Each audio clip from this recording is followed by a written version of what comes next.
Bismillahirrahmanirrahim. Assalamualaikum warahmatullahi wabarakatuh. Selamat pagi, salam sejahtera bagi kita semuanya. Om Swastiastu, Namo Buddhaya, salam kebajikan. Bapak, Ibu, dan saudara-saudara sebangsa dan setanah air, kita harus menyadari bahwa ancaman COVID-19 ini belum berakhir, bahkan beberapa hari terakhir ini, penambahan kasus positif COVID masih meningkat di beberapa daerah, dan 1, 2, 3 provinsi masih tinggi angka positifnya. Masyarakatlah yang berperan besar dalam menekan jumlah kasus dan mencegah penyebaran COVID-19. Untuk itu, meskipun sudah berkali-kali saya sampaikan, saya mengajak masyarakat untuk disiplin, mengikuti dan mematuhi anjuran-anjuran yang sering kita sampaikan, gunakan masker, sering cuci tangan, jaga jarak yang aman, dan hindari kerumunan. Saya minta juga agar masyarakat saling mengingatkan untuk disiplin dalam menerapkan protokol kesehatan. Ini yang harus terus kita lakukan, harus menjadi kebiasaan baru kita. Pandemi ini juga mendorong kita untuk membangun sebuah sistem informasi yang terintegrasi. Kita sudah punya yang namanya Bersatu Lawan COVID, BLC, dan sistem ini menjadi navigasi negara kita Indonesia dalam memahami perkembangan COVID-19 yang sangat dinamis setiap harinya, setiap minggunya, setiap bulannya. Dan melalui sistem ini kita bisa menentukan zonasi tingkat penularan COVID. Dengan sistem ini juga kita bisa mengetahui berapa kabupaten, berapa kota, berapa provinsi yang berubah statusnya dari hijau menjadi kuning, dari hijau menjadi oranye, dari hijau menjadi merah.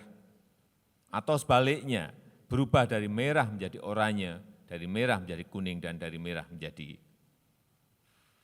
hijau.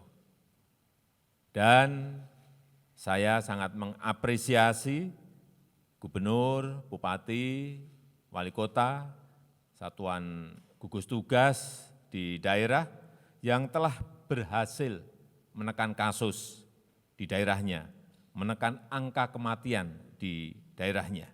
Dengan sistem informasi yang terintegrasi tadi, kita memiliki data-data. Dan setiap kebijakan-kebijakan yang kita lakukan selalu berdasarkan pada data sains. Selalu juga meminta saran kepada para saintis, para ahli ilmu pengetahuan. Seperti apa metode yang digunakan dan data-data yang ada, segera akan dijelaskan oleh Profesor Wiku Adhisa Smito. Beliau adalah seorang guru besar yang mendalami kebijakan kesehatan, terutama sistem kesehatan dan penanggulangan penyakit infeksi. Dan juga Dr. Dewi Nur Aisyah. Beliau adalah doktor ahli di bidang epidemiologi dan informatika penyakit menular, doktor dan masternya dari Inggris. Saya rasa itu yang bisa saya sampaikan. Saya persilakan Prof. Wiku, Dr. Dewi untuk menyampaikan. Bismillahirrahmanirrahim. Assalamualaikum warahmatullahi wabarakatuh. Yang terhormat Bapak Presiden Republik Indonesia, Bapak Joko Widodo, yang kami banggakan, izin kami ingin menyampaikan tentang adaptasi kebiasaan baru menuju masyarakat produktif dan aman COVID. Next slide. Kita tahu bahwa ancaman di dunia terhadap disease of tomorrow, penyakit menular baru cukup banyak. Sejak tahun 2004 ada 4 penyakit baru yang menimbulkan korban puluhan juta di dunia, dan ini mengenai seluruh dunia termasuk Indonesia. Maka dari itu bangsa Indonesia harus bersiap-siap untuk menghadapi ini untuk masa yang akan datang. Next slide.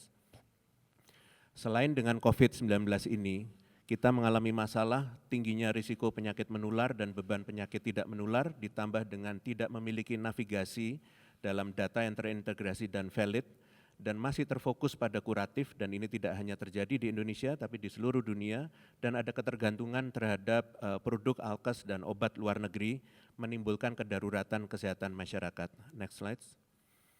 Dengan kondisi seperti itu, telah diputuskan oleh Presiden untuk membuat gugus tugas dengan 1 komando yang dipimpin oleh Presiden dan menunjuk Letjen Doni Monardo untuk mengkomandoi koordinasi lintas sektor untuk bergerak bersama-sama sehingga kami harusnya mampu untuk menangani ini dengan baik.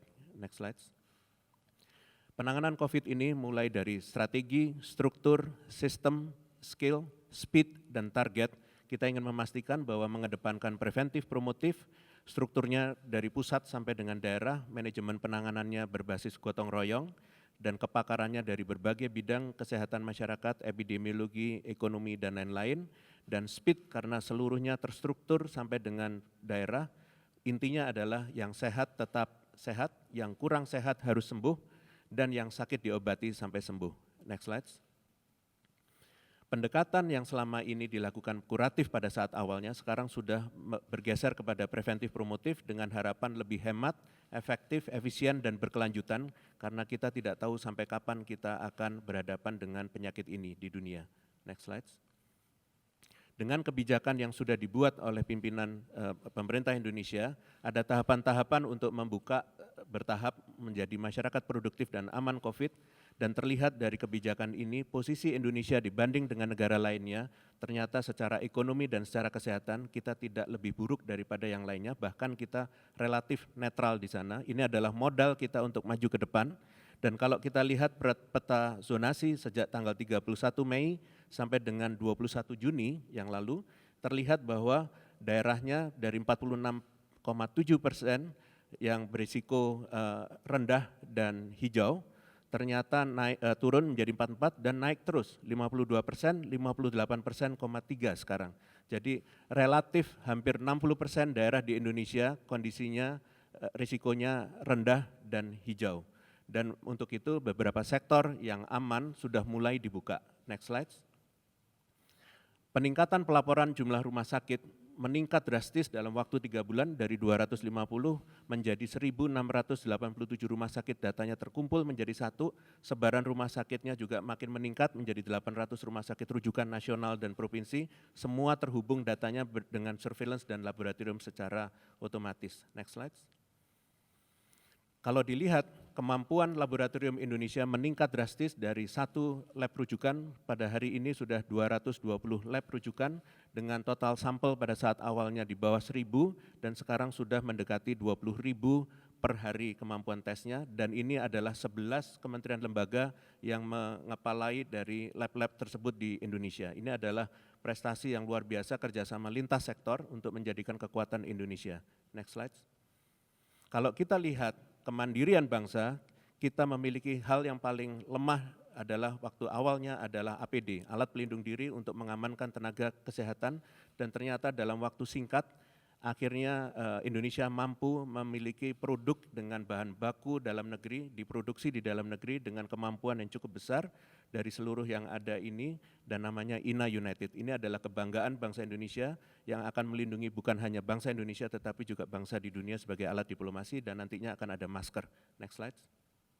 Kondisi kedaruratan kesehatan masyarakat harus kita ubah menjadi ketahanan kesehatan masyarakat yang makin meningkat. Untuk itu perilaku dengan disiplin yang baik dan kolektif itu harus tinggi agar protokol kesehatan dijalankan. Dengan demikian kita bisa mengubah posisinya menjadi lebih baik. Next slide. Untuk itu, supaya tidak terpapar COVID, kita pastikan perubahan perilaku, ini adalah hal yang kunci, hidupnya harus lebih bersih, disiplin protokol, dan untuk daerah supaya tidak terkapar oleh PHK masyarakatnya, ada suatu proses yang tidak kita lakukan tergesa-gesa atau semena-mena, kita lihat dari kondisi data kesiapan dari setiap daerah. Next slide.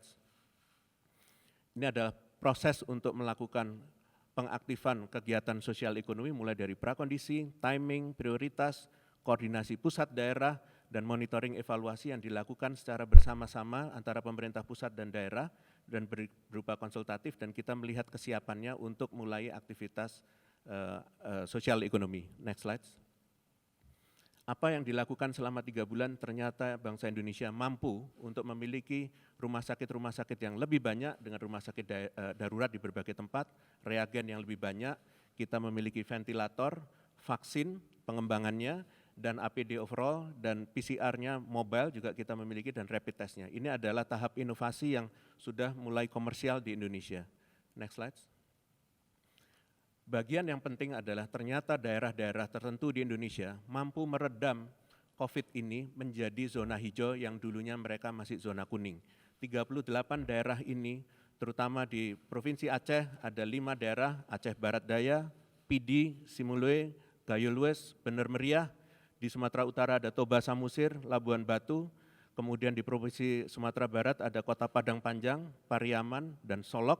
Di Riau ada Indragiri Hulu, Pelalawan, Rokan Hulu, Siak, Kota Dumai, Kampar.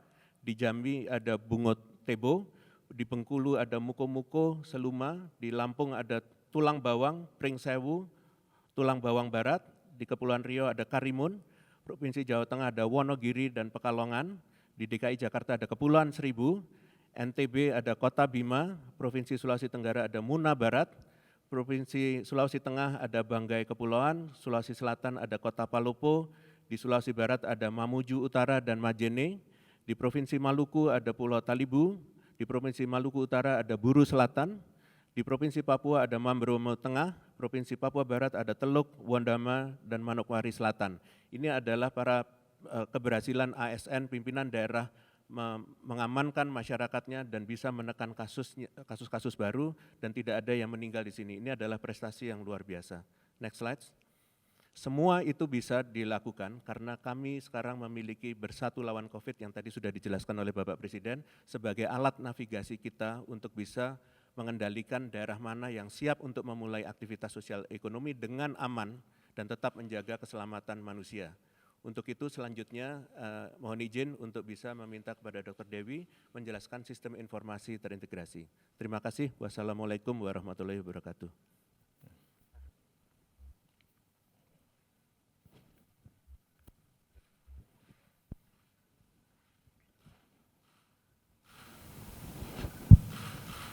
Assalamualaikum warahmatullahi wabarakatuh dan salam sejahtera untuk kita semua. Yang kami hormati Bapak Presiden Republik Indonesia, Bapak Presiden Joko Widodo. Izinkan saya untuk melanjutkan paparan yang sudah disampaikan oleh Profesor Wiku terkait dengan satu data COVID-19 Indonesia yang sudah bisa kita lihat di dalam sebuah sistem informasi terintegrasi yang kita beri nama Bersatu Lawan COVID. Next. Sebagaimana sudah kita ketahui, data memiliki peran yang sangat krusial atau peran kunci dalam rangka pengambilan kebijakan dari pemerintah pusat maupun pemerintah daerah. Sebagaimana sudah diarahkan oleh Bapak Presiden Joko Widodo pada pertengahan April 2020, bahwa seluruh data dan informasi terkait dengan COVID-19 harus masuk ke dalam gugus tugas. Next. Oleh sebab itu, gugus tugas sejak pertengahan Maret 2020 sudah mengembangkan sebuah sistem informasi terintegrasi yang kita beri nama Sistem Bersatu Lawan COVID dengan tujuan utama untuk mempercepat alur pelaporan data dari daerah sampai dengan pusat dan menginformasikan kepada masyarakat terkait dengan daerah-daerah rawan yang ada di Indonesia. Next. Seluruh data kesehatan ini dikumpulkan melalui puskesmas, rumah sakit, dinas kesehatan, dan laboratorium masuk ke dalam sebuah sistem yang kita bilang Bersatu Lawan COVID, dan data ini kita olah, kita cleaning, kita analisis, dan hasilnya kita keluarkan dalam bentuk grafik dan informasi di mana seluruh pemerintah provinsi atau pemerintah daerah dapat melihat data tersebut dalam satu dashboard analisis yang sama dengan gugus tugas atau pemerintah pusat. Sehingga penghitungan indikator kesehatan, berapa data-data kesehatan yang ada di sana dan perkembangan kasusnya juga dapat dilihat bersama menggunakan satu data yang sama, sehingga terjadi peningkatan interoperabilitas antara tingkat di pusat maupun daerah, dan seluruh data-datanya dapat diakses oleh gugus tugas pusat dan daerah, kementerian dan lembaga, gubernur, bupati, wali kota, sampai dengan dinas kesehatan. Sampai dengan hari ini kita telah memiliki lebih dari 76.000 data penyelidikan epidemiologi, 245.000 data-data pasien COVID yang terdapat di rumah sakit, 380.000 data-data pemeriksaan laboratorium, begitu juga dengan data logistik, data mobilitas penduduk yang sama-sama bisa kita lihat dalam satu dashboard yang sama. Next. Sistem Bersatu Lawan COVID merupakan sebuah hasil dari buah kolaborasi dan koordinasi yang sangat baik antara seluruh komponen yang berada di dalam gugus tugas. Next.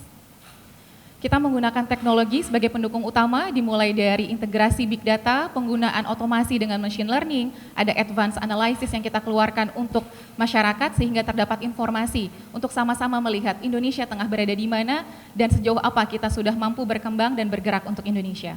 Next.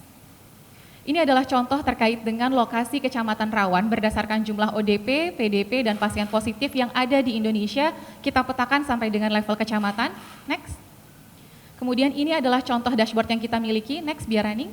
Ini adalah sebuah video, kita bisa melihat data COVID dari laboratorium. Ini pergerakannya secara kumulatif bisa kita lihat di sini. Data pasien positif berdasarkan gejala dan juga kondisi penyerta.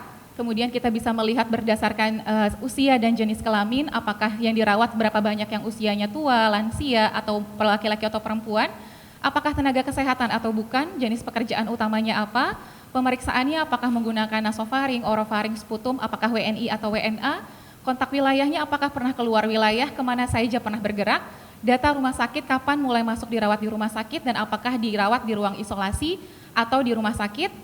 Kemudian kita juga melihat insiden kumulatif per 1 juta penduduk, kemudian kita juga dapat melihat provinsi mana yang memiliki angka kematian tertinggi dibandingkan angka kesembuhannya. Ini bisa kita lihat provinsi-provinsinya dan kita lihat juga angka nasionalnya. Next. Selain data surveillance, kita juga memiliki data rumah sakit yang terkumpul di lebih dari 1.687 rumah sakit di seluruh Indonesia dengan angka yang sama untuk melihat perkembangan OTG, ODP, PDP, pasien positif, kontak perjalanan, maupun kontak erat. Next. Kita juga memiliki tadi sudah disebutkan terkait dengan mobile aplikasi Bersatu Lawan COVID untuk memantau pergerakan atau mobilitas penduduk dari satu daerah ke daerah yang lain. Next. Ini adalah salah satu contoh analisis yang kita keluarkan terkait dengan penambahan jumlah kasus, tapi di sini kita coba lihat terkait dengan positivity rate. Kita ingin melihat laju penularan itu sejauh mana terjadi di Indonesia. Kalau misalnya kita lihat ada grafik yang pertama, ini pada pertengahan Mei, tanggal 11 sampai 17 Mei, terdapat 26.000 orang yang diperiksa dan yang positif adalah 13%. Semua orang kadang sekarang bingung kenapa kita angkanya hariannya bertambah besar. Per pekan kemarin sampai dengan tanggal 21 Juni, dalam satu minggu kita melakukan pemeriksaan 53.000 orang diperiksa. Dari 26.000 pada pertengahan Mei naik menjadi 53.000. Tapi kita lihat positivity rate-nya 13% dan 14%. Artinya apa? Laju penularannya masih sama di Indonesia. Kita tidak bisa bilang bahwa kondisinya memburuk, tidak. Kondisinya sama, tapi dengan testing yang lebih baik, testing yang lebih banyak, kita bisa mengisolasi pasien-pasien yang dapat berpotensi menularkan kepada orang-orang yang kelompok rentan. Sehingga ini adalah bentuk pencapaian yang harus kita pahami, bahwa tidak hanya jumlah kasus yang kita lihat, tapi berapa juga jumlah pemeriksaan yang kita lakukan. Kita bisa melihat provinsi dengan jumlah terbanyak kasus maupun peningkatan mingguannya. Di sini pemerintah pusat dapat melihat, oke, dalam waktu 1 minggu dibandingkan dengan pekan sebelumnya, provinsi mana yang mengalami peningkatan kasus lebih tinggi. Contohnya adalah Kalimantan Tengah naik 97% dari 90 menjadi 178. Dashboardnya sama, kita bisa melihat provinsi mana dengan kenaikan kasus, sehingga ada alert yang bisa kita sampaikan kepada pemerintah daerah. Next. Ini adalah angka kematian. Kita melihat kematian bukan hanya berdasarkan jumlah, tapi juga harus berdasarkan jumlah positif yang ditemukan pada lokasi tersebut maupun berdasarkan jumlah penduduk.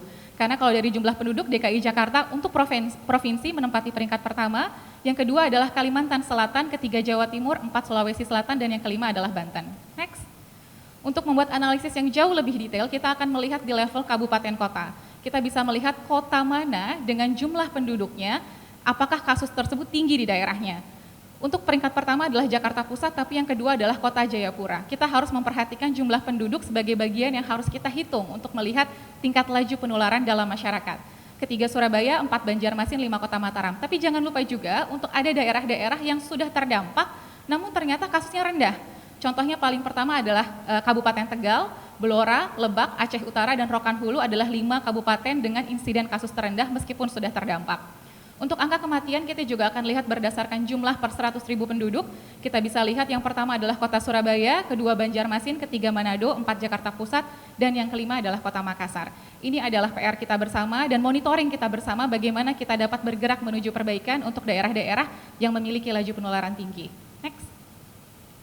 Tadi sudah sampaikan bahwa kita menggunakan data-data tersebut yang sudah saya sampaikan, ada data kematian, data kasus, data orang sembuh, data dirawat di rumah sakit. Kita akan menggunakan indikator kesehatan masyarakat untuk memetakan zona risiko daerah. Next. Ada 15 indikator utama yang kita gunakan dengan 11 indikator epidemiologi, 2 indikator surveillance kesehatan masyarakat, dan 2 indikator pelayanan kesehatan. Next. Data-data yang sudah dikumpulkan dalam satu dashboard yang sama, kita akan berikan scoring, kita beri bobot, lalu kita kategorisasikan. Ada 4 zona warna di sini, zona risiko tinggi, risiko sedang, risiko rendah, dan tidak ada kasus.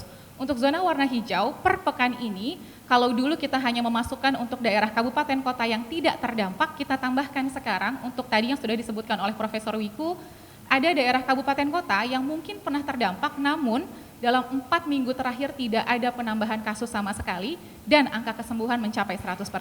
Ini adalah bentuk walaupun sudah terdampak namun pemerintah daerah bisa menekan laju penularan yang terjadi di daerahnya.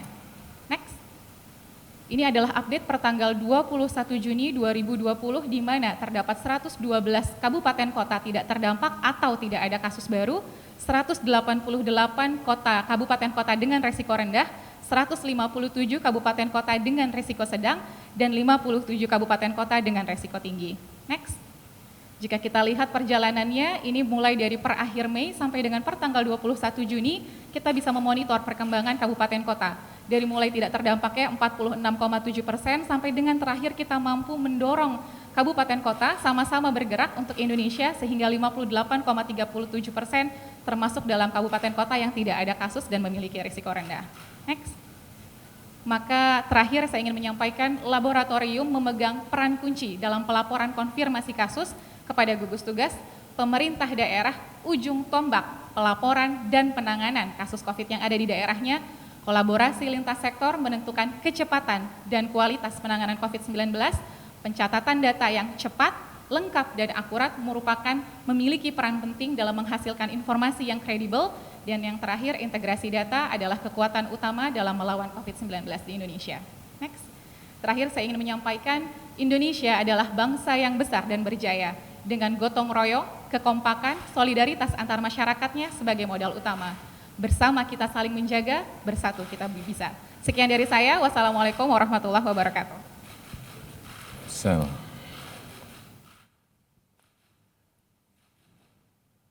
Terima kasih Prof. Wiku, Dr. Dewi. Tadi sudah sangat jelas apa yang disampaikan oleh beliau. Data-data yang kita miliki ini sangat komplit dan dari data-data itulah kita memutuskan kebijakan-kebijakan. Sebuah daerah yang ingin masuk ke new normal juga melalui tahapan-tahapan data yang kita lihat. Prakondisinya seperti apa, kemudian setelah prakondisi, timingnya kapan, kemudian juga prioritasnya di sektor apa, semuanya berdasarkan data-data yang kita miliki. Tadi sudah dijelaskan data-data yang ada dan kita semakin optimis karena datanya semakin baik, tetapi juga kita harus tetap waspada. Saya ingin mengulang lagi, Indonesia adalah bangsa yang besar dan berjaya dengan gotong royong, dengan kekompakan, dengan solidaritas antar masyarakat sebagai modal utama. Bersama kita saling menjaga, bersatu kita bisa. Saya tutup, terima kasih. Wassalamualaikum warahmatullahi wabarakatuh.